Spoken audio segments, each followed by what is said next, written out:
नाथ महाराजांनी ज्ञानोबारांचा परिचय करून देत असताना फार सुंदर केला महाराज.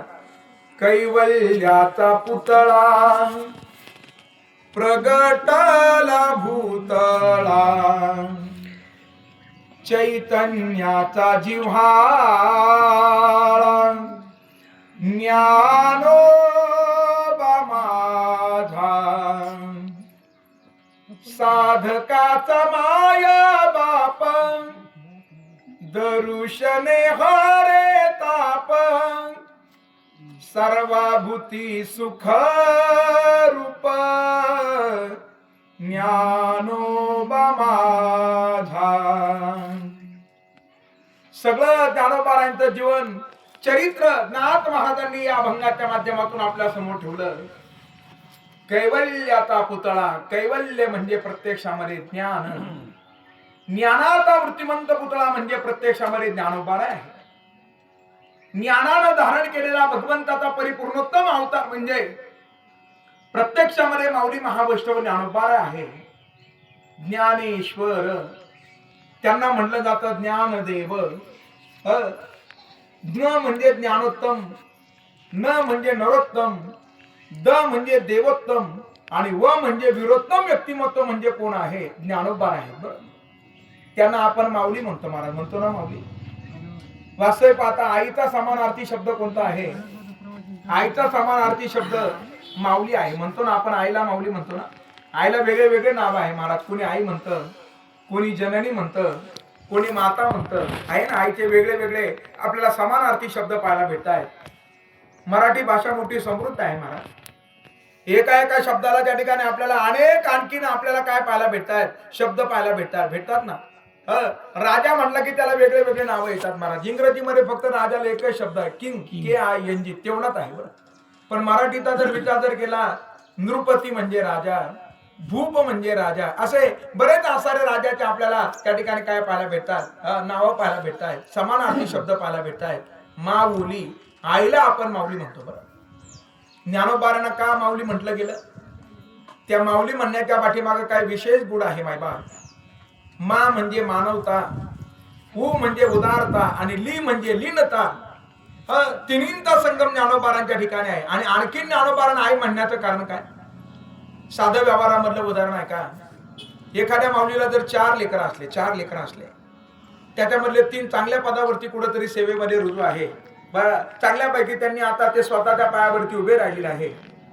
आणि एक असं थोडंसं व्यसनाधीन आहे, इकडे तिकडे कुठेतरी जाऊन ते पडतंय, सगळे लोक त्याला नाव ठेवतायत.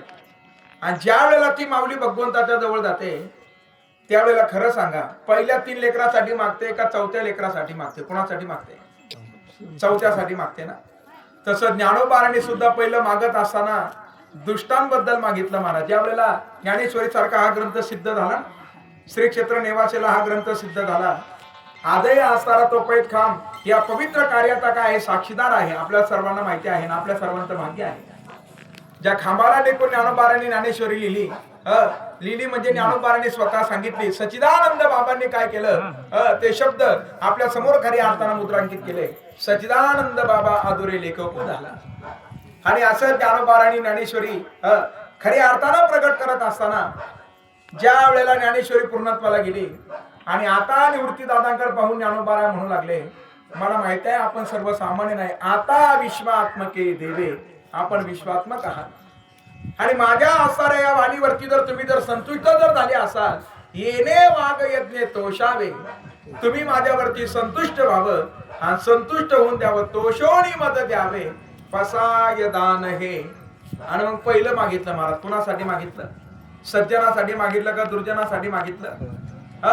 खळांसाठी मागितलं.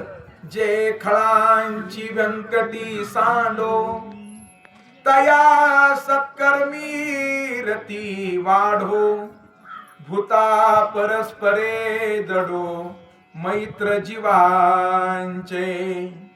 जसं मातेचं अंतकरण अधोगतीला जाणाऱ्या लेकरासाठी त्याची भगवंताजवळ मागून ठेवते, तसं ज्ञानोबारांनी सुद्धा मागत असताना पहिलं खळांसाठी मागितलं.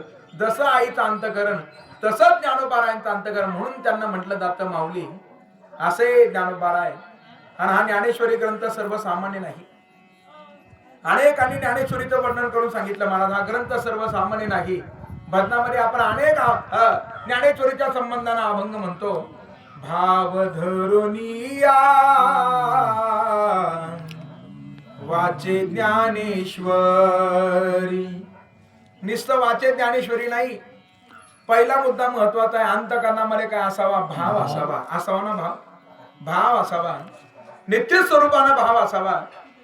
पूर्वीच्या काळी सगळे काही साक्षर नव्हते. सगळे साक्षर नव्हते. पण अंतकरणामध्ये इच्छा आपल्याकडून सुद्धा ज्ञानेश्वरी पारायण घडावं.